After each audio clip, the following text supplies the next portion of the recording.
एक बार फिर से आपका स्वागत है। साथियों, जैसा कि मैंने पिछले 2 दिनों में जो नए वीडियो आपको से माध्यम से ये सूचित किया था कि फैमिली पेंशन का अप्रूवल मोस्ट प्रॉब्ली 25/8 को वित्त मंत्री के कॉन्फ्रेंस में, प्रेस कॉन्फ्रेंस में सूचित करने की संभावना है। और फ्रेंड्स, आज ऐसा ही हुआ। आज दोपहर में जब वित्त मंत्री द्वारा प्रेस कॉन्फ्रेंस किया जा रहा था, जब बैंकों के चीफ से मीटिंग के तदुपरांत ये प्रेस कॉन्फ्रेंस का आयोजन किया गया था और उस आयोजन में defence finance secretary Shri Debashish Panda भी मौजूद थे और वहाँ पे ये अनाउंसमेंट हुआ कि फैमिली पेंशन का अप्रूवल एफएम द्वारा कर दिया गया है, यानी कि uniform enhancement of 30% of the family pensioner is approved by the finance minister, और there is a no cap, no ceiling, it is uniformly 30%। और ये अनुमान के हिसाब से जो मैक्सिमम फैमिली पेंशन 9,284 रुपये था, वो अब अधिकतम 30 से 35,000 के रेंज में हो जाएगा। फ्रेंड्स, चूँकि अभी वित्त मंत्रालय द्वारा आईबीए को ऑफिशियल लेटर जारी नहीं किया गया है, इसलिए ये कहना मुश्किल है कि ये कब से इम्प्लीमेंट किया जाएगा। हालांकि कुछ खबर ऐसी आ रही है कि 1 अप्रैल 2021 से ये लागू होने की बात है, लेकिन this is not a confirm news.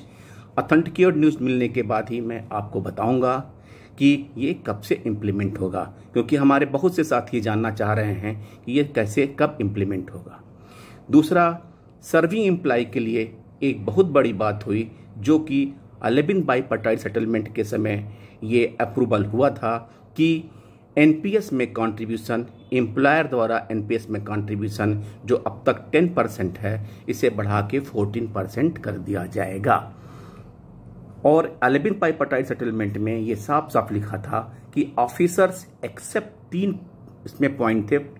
ये पहला पॉइंट था, officers except in State Bank of India who are governed by the new pension scheme with effect from 1st April 2010 will continue to contribute 10% of the pay plus dearness allowance, and the bank will make a contribution of 14% of pay plus dearness allowance from the date of signing of the joint note subject to the approval of government।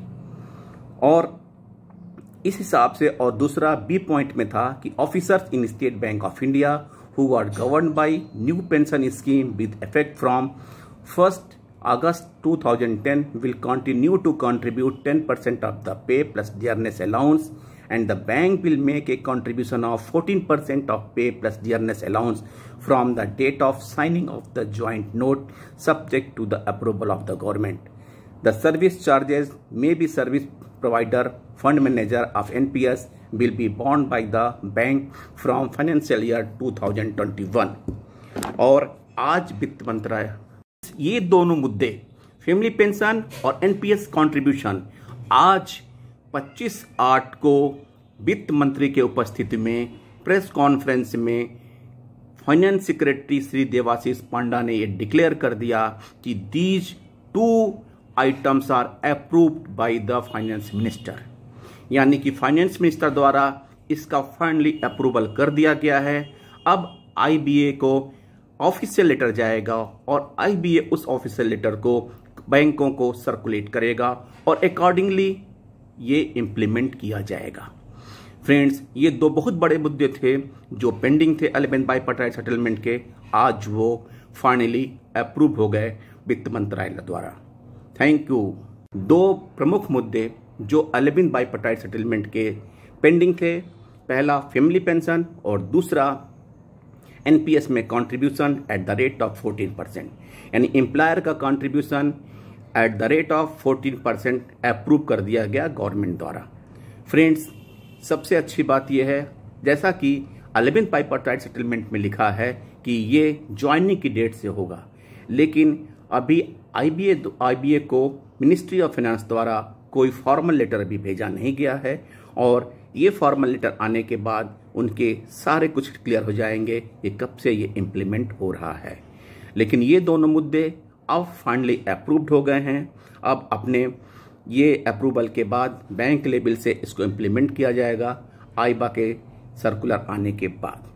Friends, जैसा भी नया circular आता है, कुछ भी development होता है, मैं आपको अपडेट करूंगा, जैसा कि मैंने पहले भी किया है। फ्रेंड्स, हमारे कुछ साथी पेंशन अपडेशन के बारे में पूछ रहे थे, तो मैं बता दूं कि अब अगला नंबर पेंशन अपडेशन का हो सकता है, क्योंकि 22 जुलाई की मीटिंग के बाद अभी कोई अपडेट इन्फॉर्मेशन नहीं है और हो सकता है कि अब ये दो प्रमुख मुद्दे सॉल्व होने के बाद पेंशन अपडेशन का नंबर आ सकता है। लेकिन आगे क्या होता है अभी कुछ कहना मुश्किल है। नए अपडेट्स के साथ फिर आपसे मिलेंगे, तब तक के लिए थैंक यू फ्रेंड्स, धन्यवाद।